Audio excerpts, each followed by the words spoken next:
Hi, and welcome to this showcast podcast where people talk and say and record things. There is a joke at the end of this. In It's 5D.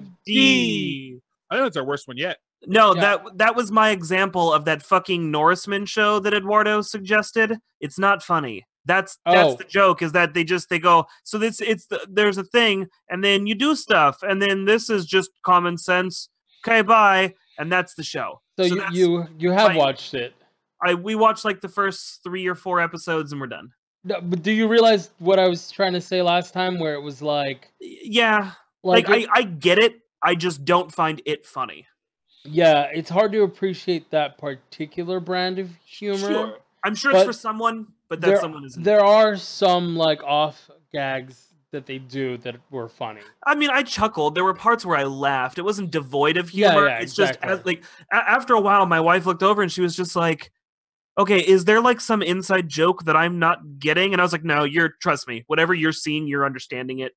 It's just not that funny." No, the inside joke is that these are Vikings and they're brutal, but they're still kind of confused and just going along with life. My problem is like that it doesn't feel as hidden or as niche as you'd want it to be or something. Like that's what it is. Yeah. It's not like an inside joke that that's just what it is. There isn't like some amazing wisdom that comes through. No, and there's no real, it's not even subtle. It's just that's what it is. Yeah. So again, I didn't hate it. I just that's what that intro was. That it's my example of that humor. So if you didn't like that, guess what else you're not gonna like?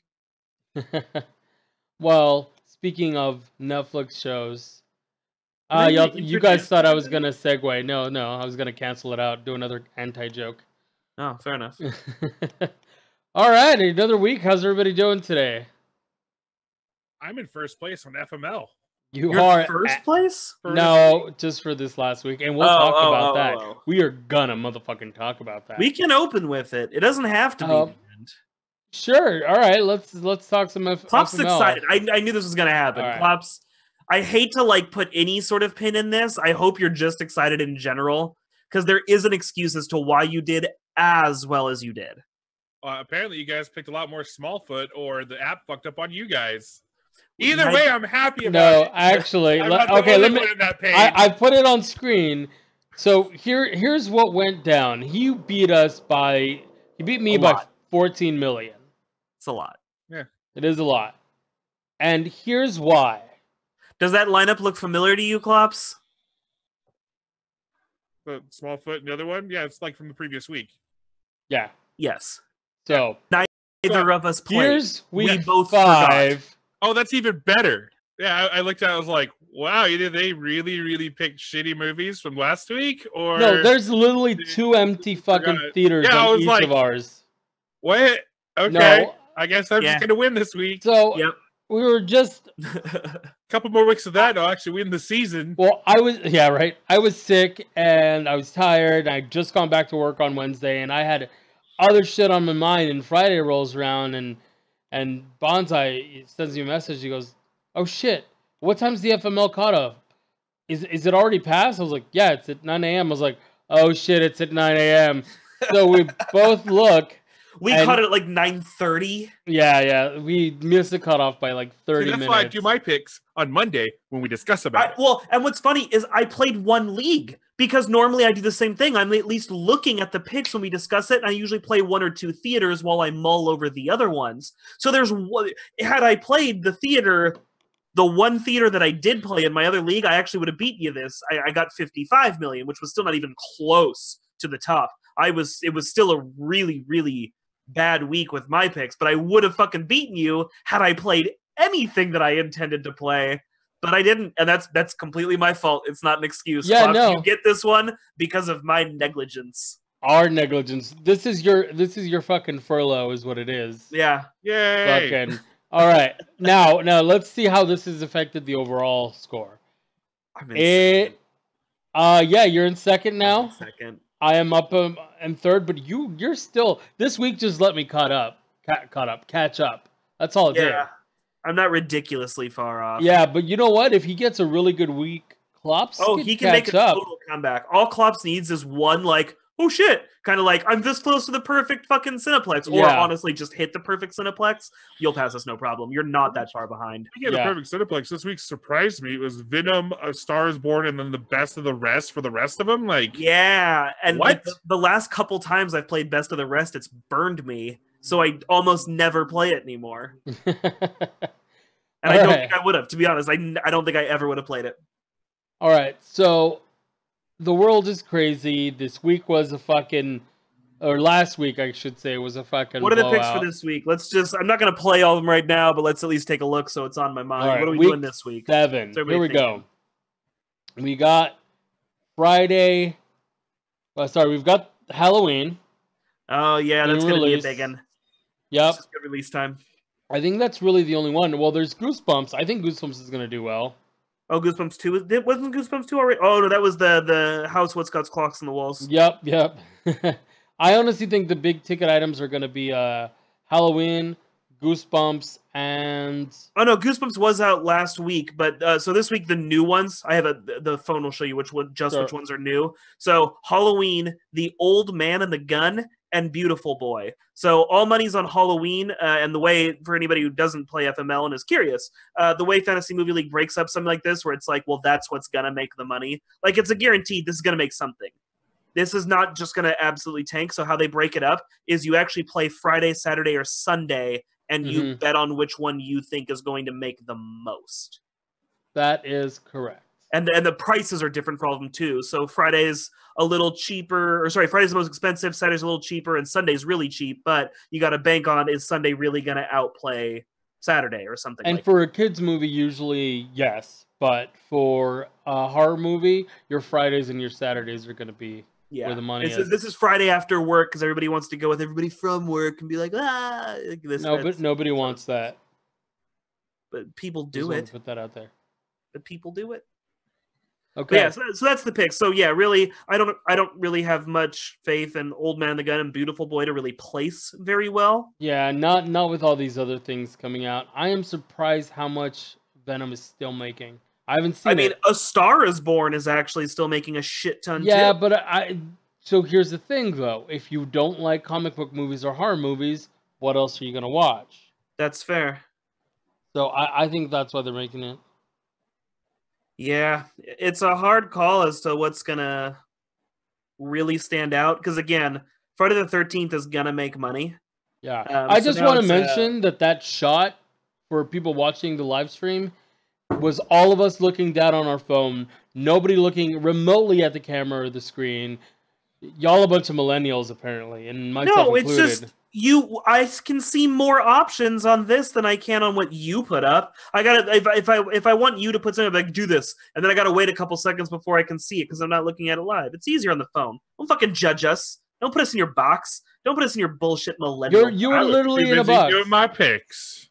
You're literally in a box right now. Yeah, Klops is getting ahead of the fucking curve in case our dumbasses forget again. So he's like, I could pick anything. I'll just kick him out of the league. Klops, you're gonna need to turn in your badge and your gun. That's all right. I have another league I'm part of.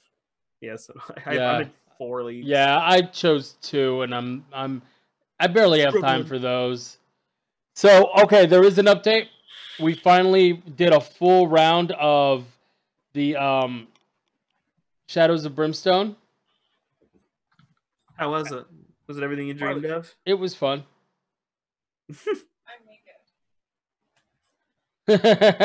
Well then, she's not naked. No, I know. We would know if she was.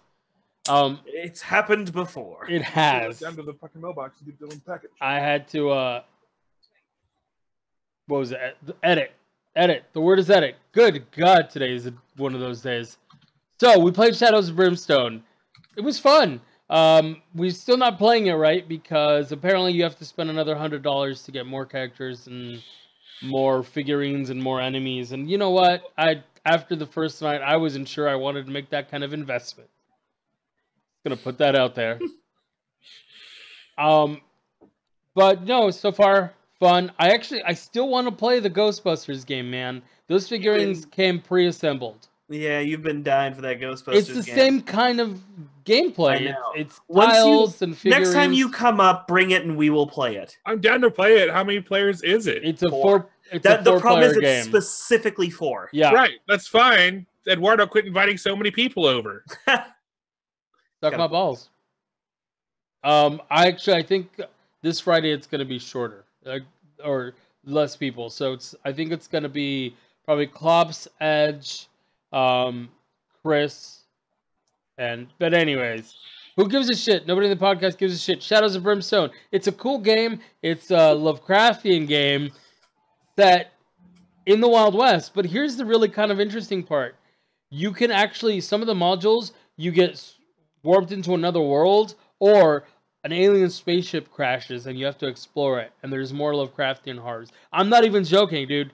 There's modules for all kinds of crazy shit. Yeah, there's the Legion of the Dead that I was looking at. It looks really fun, where you actually there's vampires and shit. Yeah, it's a fun game. Like, that's why I wanted to pick it up and play with you guys, because I figured it'd be fun. Yeah, I'm like cocaine on crack. I'm just terrified that every single time we want to play a different area, we're gonna have to do arts and crafts. And I don't do arts and crafts.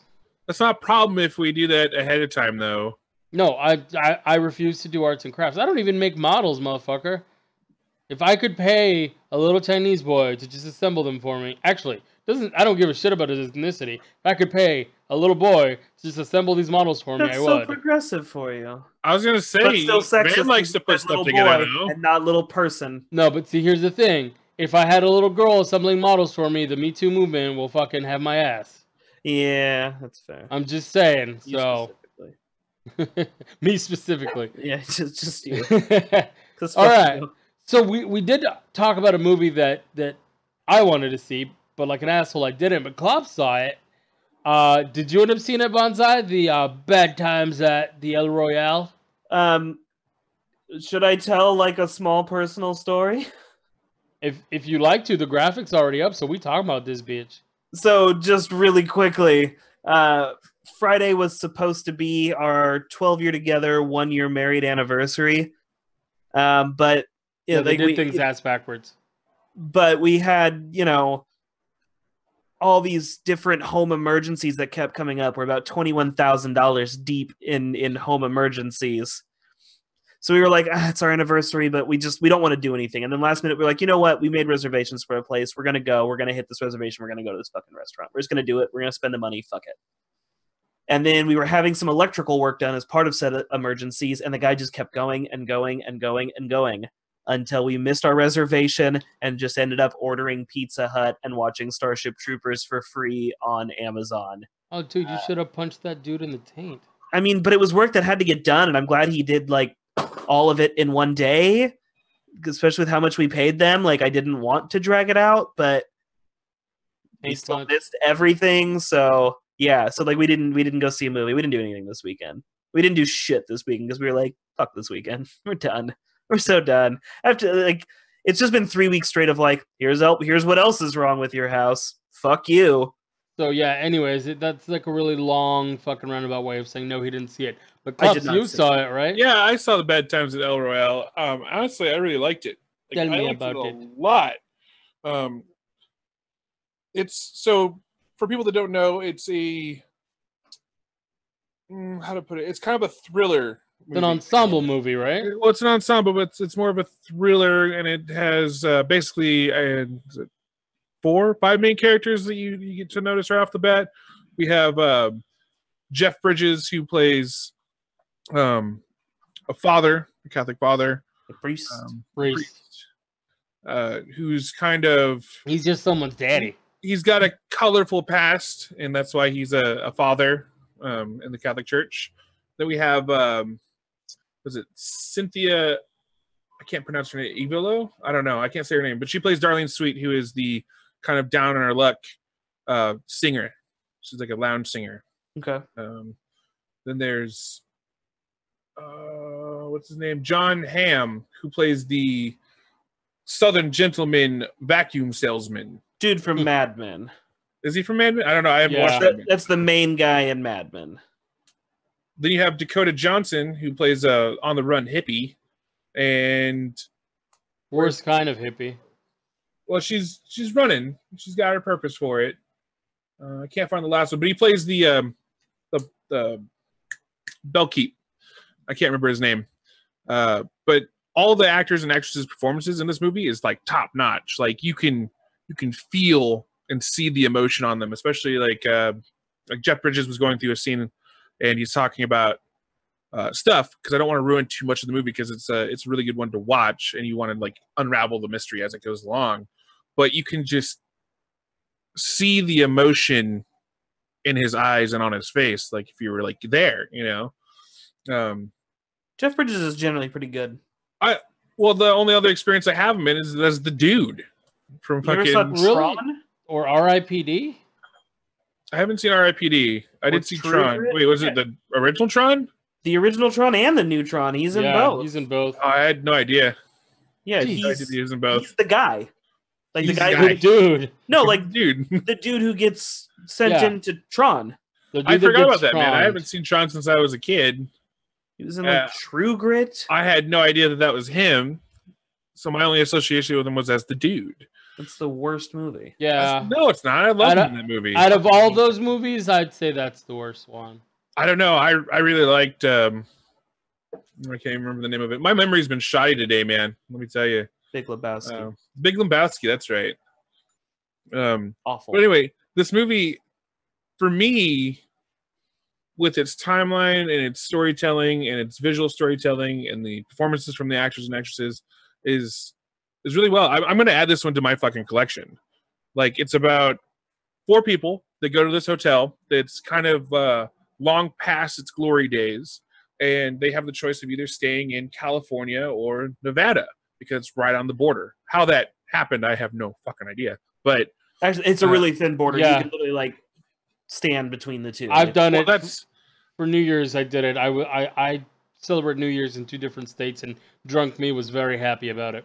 Well, that's the whole premise of this hotel, is that it's right on the line of it, and they have the line going through, and they have different themes for the different sides.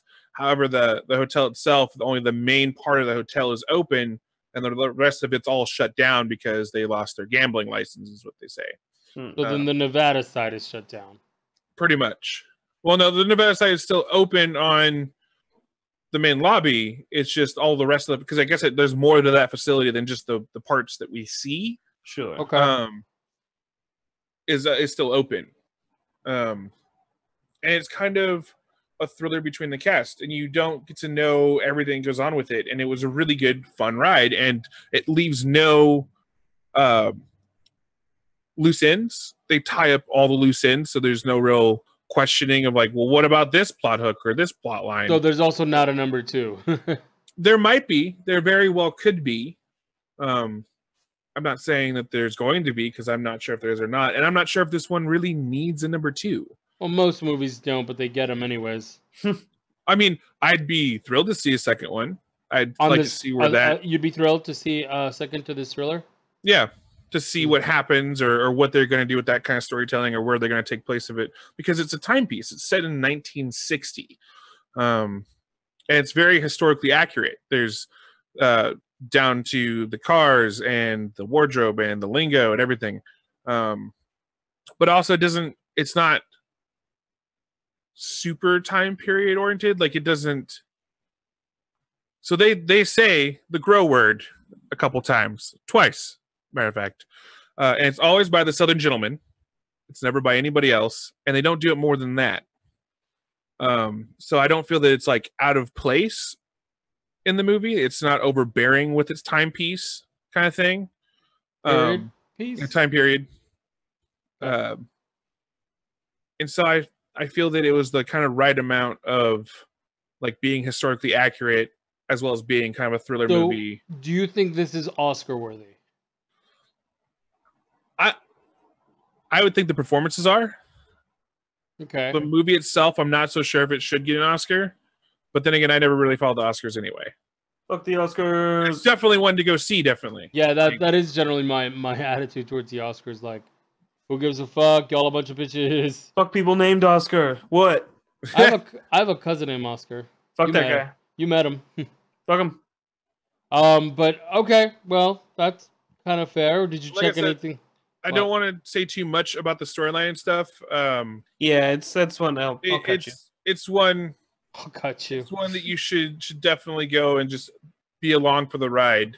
What I will say about it, though, is that because it takes such a direct route with its kind of storytelling, there's no like Kubrick kind of things about it. It's not one that you're going to watch and you have to notice something in the background or anything. Well, and Sure. But are there a lot of like mystery? It really felt from the previews that it was kind of a whodunit kind of thing. Like they're all connected somehow and they're there for a reason. yes, they all have their own reasons of being there, and some will surprise you and some won't. Okay. That's generic as fuck. Thank you. Well, that's the best I could really do for you as far as giving you a hint or not.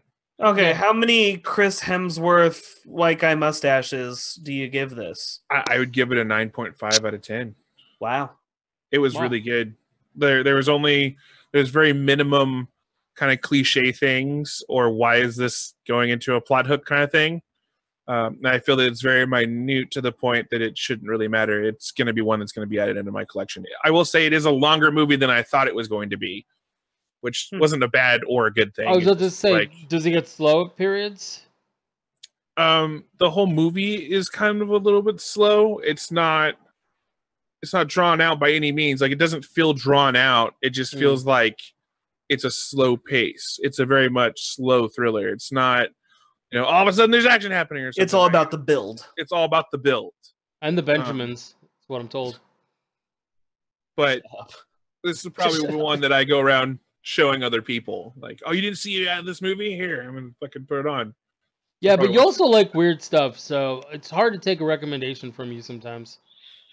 Just gonna put that out there. Look, just because I like Hentai Girls #5 doesn't mean that I don't know good taste in movies. Is that really a thing? I don't Number know. 5? Oh, I was about okay. to say, I don't fucking know. I feel Like, like if it sounds generic, but also just weird enough that would actually probably be one. Yeah. well, the thing is that if you really wanted to go with classic, something someone's obviously heard, I feel like Blue Girl is one of those that's mainstream enough where everyone knows what you're talking about. I don't know what that is. There's Bible Black. Really? Yeah, you ever Never heard of either of those. Well, Oh. okay. Well, I'm gonna call bullshit because you've laughed at that joke several times before, especially when we used to have a not hentai correspondent, but an anime correspondent that used to host with us. Blue Girls? Blue Girl. This doesn't sound familiar to me at all. You have Maybe I smoked was yourself confusing- retarded, Maybe I was confusing it for something else, but potentially. no. But yeah, I didn't know Bible Black was one of those kind of films. I just thought it was dark anime. it's a hentai. Wow. Yeah. But okay, cool. Okay. So speaking of weird shit you watched, you checked something else out this weekend though, didn't you? Yeah, it was. I just got done watching it today. It's Apostle. I can never Ooh. fucking remember the name of it. It's about a guy that it's set in the 1890s. It's about a Another period piece. that has basically received a letter from his sister, who was kidnapped and brought to an island somewhere off the coast of Wales, and is being held by a cult. Okay. And so he's supposed to be going with the ransom money in order to pay for her release, but he doesn't want to give the money until he sees her, pretty much. And so it's another slower than expected movie, and it had some kind of drawn out parts, but it was not a disappointment in the movie itself. I actually really enjoyed this one as well. Maybe not as much as I enjoyed Bad Times at the El Royale, but it was a timepiece, and I like timepiece movies. It was historically accurate for a lot of things, like from the garb and everything. But there were some minor discrepancies, like one point he's helping build the house because all the dudes have to work on the island, right? So he's trying to be incognito, so he's helping them work. And even my girlfriend pointed out, those boards are way too machine milled to be historically accurate. And they looked like newer stuff, right? And it's supposed to be part of a house they're building. But it has a good air of mystery to it, and it has a lot more than meets the eye than what you initially see. So it's a transformer. It's a Transformer. It's a Decepticon. It has more than meets the eye. Yeah. Yeah. And so I also Mystery. recommend checking it out on Netflix if you have Netflix. So it's pretty much free. Because I don't know anybody that doesn't have Netflix. I'd give it a much lower rating. Though. I'd probably give it. Hey, if you're not the guy paying for it, you know somebody that has it, and that you're just getting it for free. So I would just like to note that the two things Klops wanted to talk about today are both shit he can't really talk about because it would ruin the movie Yeah, pretty much. and show. It's what I've watched though. That's fair. I maybe next time we just give a big spoiler warning and you tell us about it, except for the movie because apparently Bonsai will cut you. Well, I could tell about that one. I don't know if he cares about this one. I could give spoilers about it. Do it. All right, spoiler warning. All right, spoiler warning for anybody. So he goes to the island. He is very much one step ahead of the cultists as far as like not getting pegged as a outsider. Oh no, you can just leave it as pegged. Yeah, I was like, not getting pegged. His wife is involved. It's a very big cat and mouse game between him and the I don't know what he'd be called. I guess the prophet of the island named Malcolm. Okay. The cult leader. The cult leader is what you'd call him. Well, he's a prophet, quote unquote, in the movie. Cult leader. Yeah. Same. And the reason they kidnapped his sister is because she's tied to a wealthy family, and they wanted the money in order to basically buy supplies in order to survive on the island longer, because their deity, their god or goddess is what it is in this island, isn't being prosperous anymore. She's not giving them a bountiful harvest to survive. And it's gone from being animalistic sacrifices and feeding her blood and stuff from them. Like, they literally have her chained up in a fucking barn. The sister or the goddess? The goddess. Okay. And feeding her this blood and stuff to doing human sacrifices. And they're about to start doing baby virgin sacrifices. Well, hopefully most most babies are virgins. I'm just going to put that out there. Hopefully most. Hopefully most. It's a weird time in that period, and they're definitely a weird flock of people there. Them damn seagulls. From start to finish, there's like this cult atmosphere, and like instead of it being like explained to you, you're just kind of in the seat of the main protagonist, and like just have to kind of like figure out what it is and adapt, right? You know, so like when he gets on the island, they give him a jar and a thing of bread, and you find out later they use that to actually put blood out for the goddess, because they collect it all and then they fucking feed it to her. Wow. Towards the middle of the movie, he figures out that there's this goddess and she's real. He's also an ex-priest. He went to foreign lands and got the shit kicked out of him, and people were killed, and he came back a broken man, so he's godless. Found this goddess or whatever and finds her in this barn, and has to flee from it because they're going to basically, they're trying to hunt him down because they figured out who it is. And there's a whole scene where he goes like through a tunnel that's just fucking blood for days. Like, it is the most metal tunnel I've ever seen. Like a Gwar tunnel? Yeah, it's like a Gwar tunnel. And that's where he stumbles upon a cave that has like these kind of hieroglyphs about this goddess and kind of who she is, which they never really state who she is. She's just a goddess of life and death.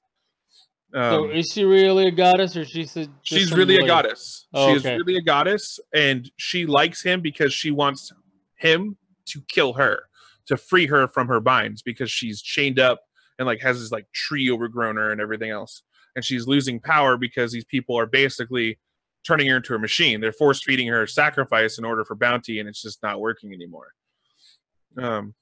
Okay. So he kills her, right? He grabs his sister, he kills her. There's lots more blood and gore that I'm saying, and goes to flee the island to get back to the mainland, and gets into a fight with a man named Quinn, who was third in command of Malcolm, but killed Malcolm, and gets stabbed in the kidneys, and as one does. And so as he's leaving, you know, he can't leave anymore because now his legs are giving out. So he tells his sister to go, and they go on the boat and everything, and he's laying there dying, and the goddess kind of accepts him and like starts growing over him and stuff, and he kind of accepts her as his deity and dies, and the movie ends. But from start to finish, it was a really fun ride and had a very Lovecraftian feel about it. It was not by any means super technically like Lovecraftian or anything, but it definitely had that kind of like cultish nightmare fuel Lovecraftian feel about it. Okay. Like I said before, I'd probably give it a little bit lower rating. I'd probably give it about a 7. Because it wasn't as good. It wasn't as good. It did have some cool deaths. It did have some cool scenery. The story wasn't bad itself, but it ultimately it felt like a lower budget film and not as well oiled in the story department as like Bad Times in El Royale. So I'd probably give it about a 7 Cultist Blood out of 10 Cultist Blood, which is still a pretty high rating, but yeah, still a lot of Cultist Blood. It's a lot of Cultist Blood. There is a lot of bloodshed in this movie, and it's awesome. Fair enough. Yeah, right around, Halloween's coming up, so makes lots of sense. Yay! Yay! Blood! All the blood! You saw stuff. It had blood in Island. It. All right. Blood. So, I didn't even notice, but this week seems to be like it's going to be pretty Netflix heavy on the stuff that we've got. Because Bonsai lied. He didn't spend the weekend doing nothing. He also watched the Netflix show. So let's whelm this. I didn't watch the whole show. I would call this more of a first impression, and a first impression that I don't know that I'm gonna follow up on, to be honest. Oof. Okay. And I think maybe it's just a me thing. What is the name of this show? Because it's too long and no. The name of this show is The Curious Creations of Christine McConnell. Yeah, which I'm never gonna remember because it's too long. And she does look like a discount Sarah Jessica Parker. I'm just gonna put that out there. Okay, I'm not gonna put that out there. So he says nay. So the show is this really awkward blend of like home food craft and weird, it's not even sketch, like weird scenes. Okay. So I can't explain it better. So the whole thing is this lady has this house full of weird monsters, except it's like 3, maybe 4 weird monsters. Okay. And they're all Jim Henson puppets. And the puppets look really cool, and like all of that's fine. But... And they do stuff with that. Like neighbors like come over and the pets are creepy towards them or whatever, right? But then they intercut it with all her like, oh, somebody come to the kitchen with me and we'll bake them cookies to make them feel better about you guys being weird and literally trying to kill them. It doesn't fit.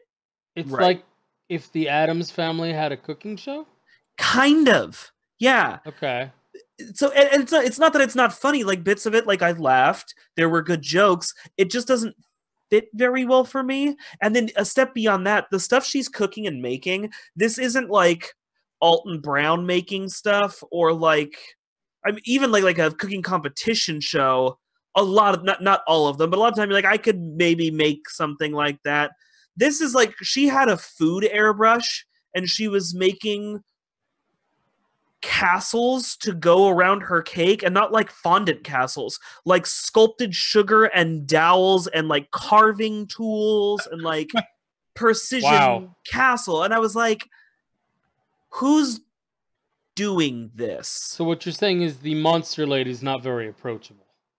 I mean, some of it was like she did a great thing that was like a bone treat. She called it a cookie. It's not a cookie, but she called it a cookie. And it made like a realistic looking bone that you could sit there and eat, which I was like, that's cool. But if I did it, I wouldn't make it like a big bone. I'd probably use smaller bits and make like a plate full of little bone, not cookies. And she also called the thing peppermint bark. That was not peppermint bark, but she called it that, and that made me angry. It was just like it was like crushed up candy canes thrown into chocolate. I'm like, that's not actually there's a little bit more to peppermint bark. Like, not a lot, but it's not quite just that. It sounds like you just generally disagreed with her terminology and her cooking prowess. In some of it, but like some of it was really cool. So there's this one part where she's like, "Oh, would somebody like a coffee cake?"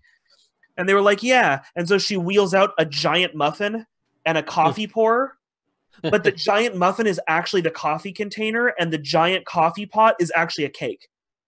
And I was like, at first I was like, oh fuck. Like, after you notice, you're like, oh fuck, that is a cake. But at first, you don't know that shit's a cake, and she just like starts cutting into the coffee pot, and it's a cake. And I was like, damn, that's actually really cool. And all that, like, she makes cookies with little eyeballs in them and shit that look great. So does she actually make these things during the show, or is it all just scripted and pre-made? She decorates on the show, and it's not like she gives you a recipe. Like, she generally gives you what's in it, but doesn't really give you a whole lot in the measurement. And it's not like showing her making food. She's like, combine this, this, and this, and make it into this. Now let's decorate this bitch. So it's a lot of decorating tips. It seems like it's performance art more than really instructional then. I mean, I guess if you're going to like into like cake decorating, like if that's your jam, if you're about decorating food, I can see how this would be your jam. It's super Halloween-y. It's a good time for it. And if you're into like you throw decadent kind of parties where you make elaborate food stuff, yeah, dude, this is like, it's just like cosplay shows. Like, I don't cosplay, but I get the appeal for people who do. If you're a food decorator, this is your kind of show. But if you're just me who like likes the food channel and just likes like, oh, I could make that. Those look like good tacos. I will make that taco. Maybe someday. We're just missing the point. Maybe Christine McConnell is some sort of savant we don't know about because that's not what we're into. Right. That's more what I'm getting at. Like, I'm not going to say it's a bad show. And I actually have a friend at work who's like, no, she did do a few recipes that you would really like. You just got to make it further in. And I was like, okay. So it sounds like there's some of it. There's an audience for this. I'm not the audience for this, is more what I'm getting at. This is, if you like the decorating stuff, yes, you will like this. Even if you just like, I've seen a few of these. They do like the greatest cake competitions on Food Channel. It's like just like folks make a lab. Nobody's eating it. There's not like a taste test portion. I'm pretty sure they just throw the piece of shit out when they're done, which seems awful. But like, they just make it fancy. It's not supposed to be good. This is like that. This is just making cool decorative food. It's not making like, these are some dank ass tacos, bro. It's decorative, mostly. Like, you can eat like the cookies with an eyeball. You can eat that, but she seriously spent like 30 minutes per cookie. Like, no, but I'm not doing that. Okay, yeah. So I just want some dank ass tacos, bro. It really sounds like a lot more performance art than actual. Okay, kinda, yeah. Fair enough. I mean, there's an audience for that too, right? Right. So, I mean, like, show quality wise, and again, it's a weird blend that doesn't work for me, but my buddy loved it. I see an audience for this. It's just not me. So, rating it as a show, I'd give it and seeing some of the shitty ones. Did you guys see, slight aside, just so you can see a comparison why I'm going to rate this like I do after the review I just gave it. Did you guys see the Cooking on High on Netflix? No. Yeah, it was not good. It's supposed to be like a cooking show where they cook with weed.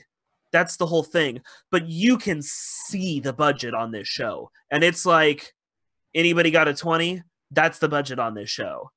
It's not good at all. It's really bad. Either spent all the money on weed or got really high and lost it. Seriously. It's like there's two kitchens, but they're separate from each other. So only one person gets to cook in front of the judges. And it's not right. And honestly, I felt like the people that brought on gave a lot less shit about the cooking and a lot more about pushing whatever the fuck they did. Right. Like, oh yeah, this is great advertisement for this business that I'm doing. Right. But let me just throw shit in a fucking pan and we'll call it great. And the judges are high as fuck anyway, so they're gonna love it. It was disjointed. It didn't fit. It didn't flow well. It wasn't entertaining. That shows a solid 1 or a 2. It's bad. It's really bad. This show, rating it as a show, Curious Creations of Christine McConnell, honestly, it's probably a solid 6, 7, maybe 8. If you're like straight up like, I love horror and decorating, like, clearly this is your jam. And like, I do know people like that. That's a person that I've met. Oh yeah. No, I feel like a couple of our friends' wives are super into that. Right. Yeah. But for me, this sits at like a 4 or a 5. It's more watchable than fucking Cooking on High was. Yeah. But as a whole, it's not like I might leave this in on the background or something. Fair enough. While you play video games. While Makes I cook. sense. While I actually cook food, I'll let somebody like talk about food that they're not really cooking. All right. So you've given a rating. Now I have to, as the moderator, and in all good conscience, I have to split this content up. We need to talk about something other than Netflix shows, at least for now. Okay. Tell us what else you did this weekend. It was on my Max ride into work. That's what we call a light rail in Portland, because Portland. I read Barry Ween, Boy Genius. So weird bit on how I found it. It was actually just a buddy of mine from work who was just like, "Hey, you collect comics, right?" And I'm like, "Yeah." And he goes, "I'm gonna bring you this comic." And I was like, I love when that happens. Okay. And he's like, "No, it's great. It's like if Calvin and Hobbes was an evil scientist." And I was like, well, first of all, those are two people, so they can be evil scientists, but they can't be an evil scientist. And also, what? I think you're underestimating the evil scientistness of that. Either way, well, I guess it is his imaginary friend, so fair. Barry I was Ween, thinking of the Chimera from like Full Metal Jacket. Oh God, Oh, so much worse, so much worse. that was pretty nightmare fuelish. So that weird intro aside, I actually really ended up liking this comic. Okay. I honestly see it more as like the guy who wrote Calvin and Hobbes doing a take on Stewie early years where he's still a mad scientist. And it works best if you read it all in your head with the voice of Bobby Hill. So if you just put Pamela Adlin's voice on the main character, the show actually works and sells perfectly. Like, I don't get how this wasn't made into a cartoon. Probably just because it wasn't super popular, but this would be great as a cartoon. It's kind of what it sounds like. It's about a 10-year-old boy genius. He's the smartest man in the world. His IQ is easily 350. Just, like, redunculously smart. Super scientist. But he keeps it all hidden, save for his buddy, he's the only kid who knows, and they kind of talk about how he's the only kid who knows because he's the only one who doesn't care. Like, Barry can be a super genius all he wants. Does that mean I get to look at porn on his computer and play cool video games that haven't come out yet? Dope. Like, that's all I give a shit about. So it does start off like a little bit Saturday, like long format Saturday morning funny paper cartoons. Okay. But the show actually has I keep saying show because like, that's how it plays out. Oh, Comic actually has throughput. There is a running narrative. There is some character development. Things that happen are linear and they get brought up. They don't always matter, but they get brought up. Coming up to what is actually like this really, really kind of dark, emotional conclusion. That pseudo spoiler, I guess. Like, I wouldn't say it ruins it knowing this, so it's not like mystery spoiler, but spoiler. The whole thing ends with Barry, who's been this kind of like cocky boy genius, I have this, I'll take care of things, walking off into the kitchen where nobody is and just breaking down and bawling. Like goes through some shit and then legitimately like champs it up through the whole thing, and then when it's done, just legit needs a fucking minute. And that's kind of where we end, is just this like, and that's when fucking shit got real for Homeboy. And that's where the series ends. Huh. Really good, like surprisingly, you know? And I'm not going to say it's like this emotional roller coaster. Really, it just packs that huge punch at the end, which I think actually gives it a little bit more oomph to it. Like, it's mostly fun, randomy adventures per chapter with some throughput and some things that happen that all culminates in this weirdly deep, weirdly big thing at the end. Okay, well, and it sounds really like good.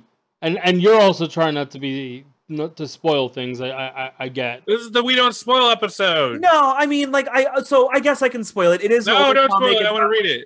That's kind of like I feel like this one could be really interesting, and again, it wouldn't really take away from the impact, but it would take away from the experience, and that's why I don't want to spoil it. Okay, there is an experience. Don't spoil episode in getting to that last chunk because it's so like bittersweet, kind of. Okay, I don't know. Bittersweet's wrong. That's not the way to put it. I don't know how to put it, but it leads up to this big emotional end, and then it's just that's the end. Okay. Very good. Like really happy with the book that guy gave. And they never continued. And has he done anything else? He's done some other stuff. He wrote some short stories. He did do he had a Saturday morning comic strip in the San Francisco Chronicle. And I believe it was called Nuts and Bolts. I only looked into it the once, and I don't have it in front of me. I'm sorry, but that sounds familiar. Yeah, that name is at least close to what it was. So that was him. And he has said he plans to return to comics, but so far as I saw, nothing else had come out yet. But I'm very curious as to what he'll do next. I think it's really good. Okay. Do you know why he went away from comics? Wrote other stuff. I believe he wrote a novel. Oh, he had a show on Cartoon Network. Oh no, I'm gonna look it up. I did know it. I never watched it, but I did know it. Okay. Cartoon Network had a lot of shows, though. No, I'm saying Cow and Chicken. It is not Cow and Chicken. Cow and Chicken is like drugs on drugs. Yeah, I was not a fan of Cow and Chicken. Neither was I. I mean, I liked bits of it, but I didn't really care for that. I think the closest thing that I The Life and Times of Juniper Lee. I never watched it, but I knew of it. Okay. So that was him, and it did 3 or 4 seasons, if I'm remembering correctly. Okay. So yeah, I mean, he's done stuff, and he deserves to have done stuff. And he did some DC. It looks like he did some DC work and a show for Hilo. I don't know what that is, but he did a run on Green Lantern. Okay, so he did a book called Blood and Water for Vertigo. Yeah, he's done a bit stuff. of things. Okay, fair enough. So Batman, Outsiders, Exiles. Yeah. How would you rate this comic? Honestly, solid 9 phallically shaped death beams out of 10. Ooh. Oh, okay. Wow, must be in a great mood today. We are rating shit really, really high. I think when you're poor, you tend to find good shit. Yeah, and we can't spoil anything. Yeah, that's what it is. We're rating it high because we can't spoil it. They actually really suck. There you go. All right, so it's my turn. I also watched Netflix this weekend. Yeah, don't spoil it. Don't spoil what you watched. No, Tell us about what you did without saying anything about it. So everybody dies at the end. Yay! So it's called the Shannara Chronicles or Shannara. And I'm showing this graphic specifically, and for those not on the live stream, it's a bunch of beautiful people looking in different directions. So it's like a Christian rock album. Well, it's like almost any fucking album, really. It's not like a Dying Fetus album. Well, to be fair, I've never purchased one, so I don't know what they look like. Oh, you should Google image that on your own time. Yeah, maybe not while we're live here. No, I'm saying it's fine. There. I feel like we'd get kicked off of YouTube or at least have a community strike against us. That assumes the community knows who we are. Yeah, right. All right. So, anyways, let me set up the plot. The plot is I don't know if it's the Third World War, but it's called The Great War Happened.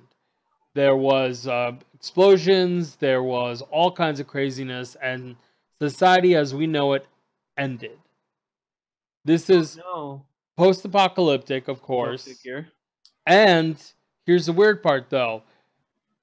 The radiation and the explosions caused humanity to diverge into different races, and they just happened to be the races of old, not of old, but of myth.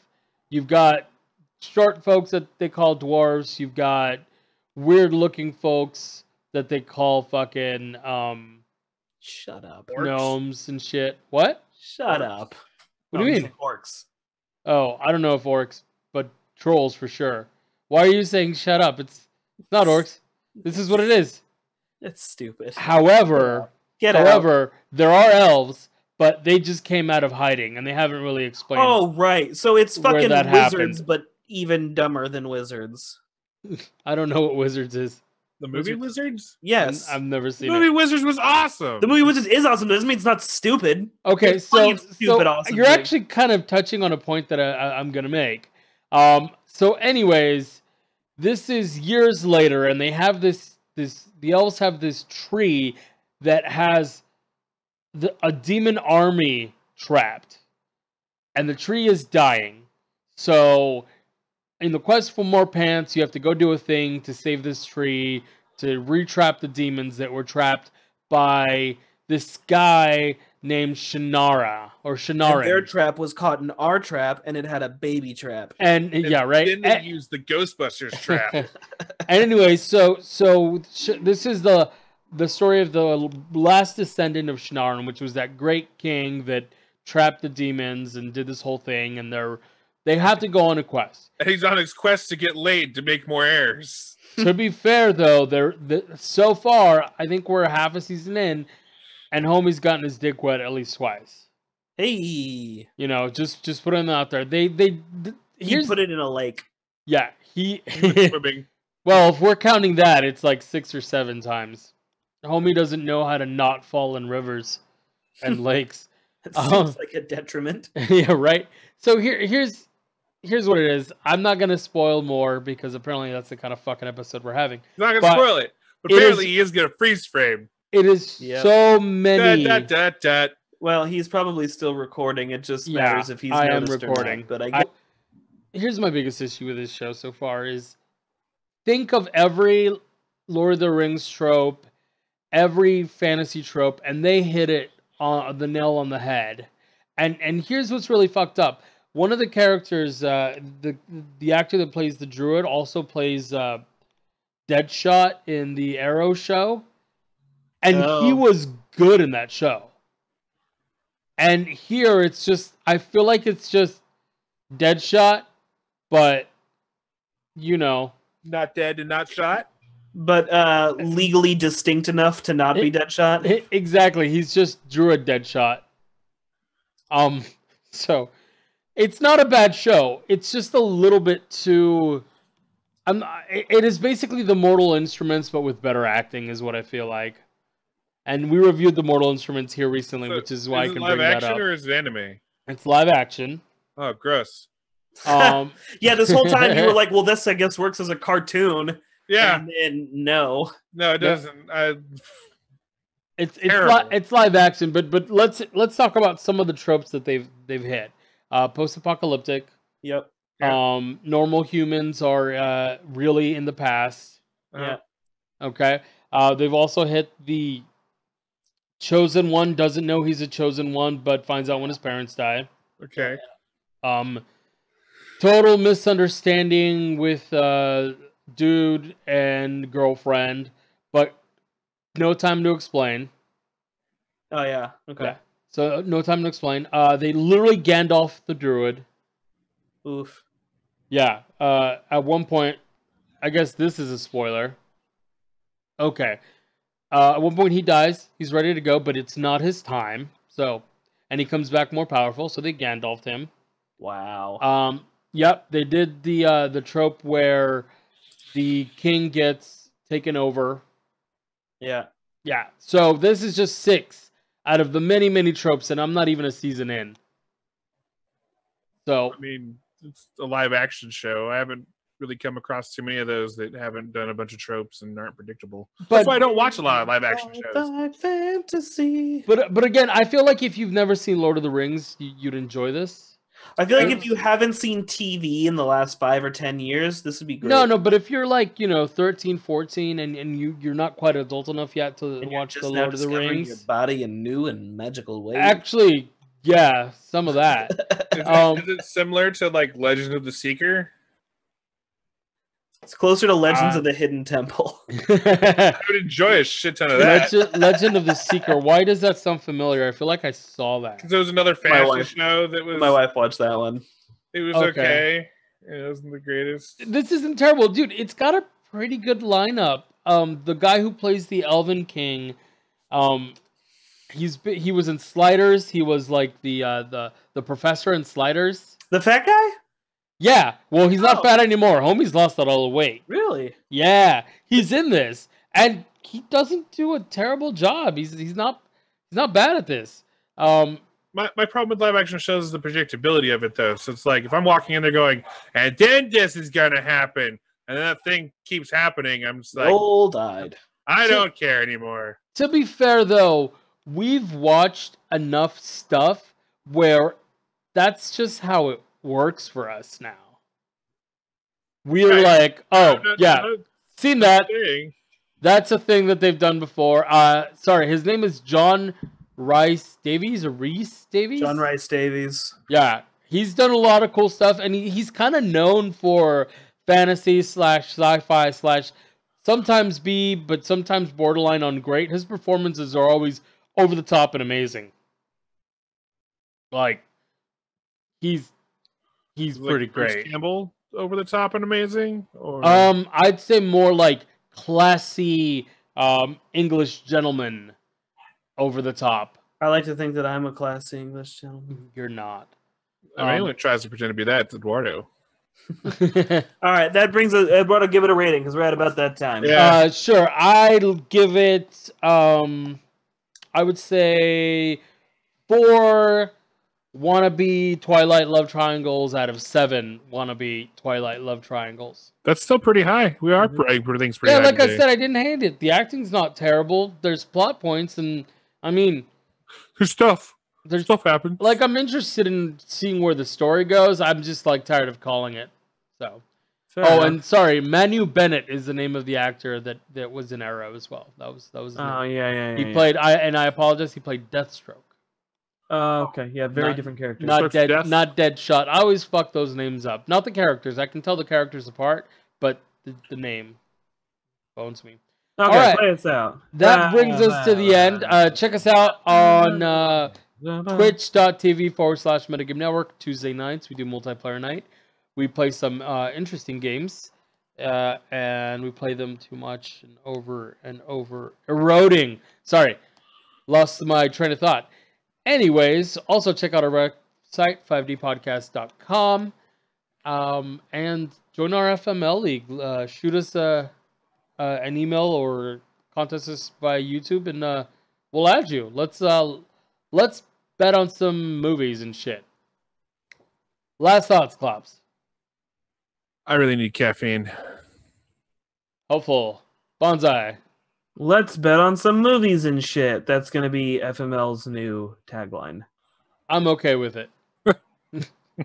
And on that note, bye. See ya.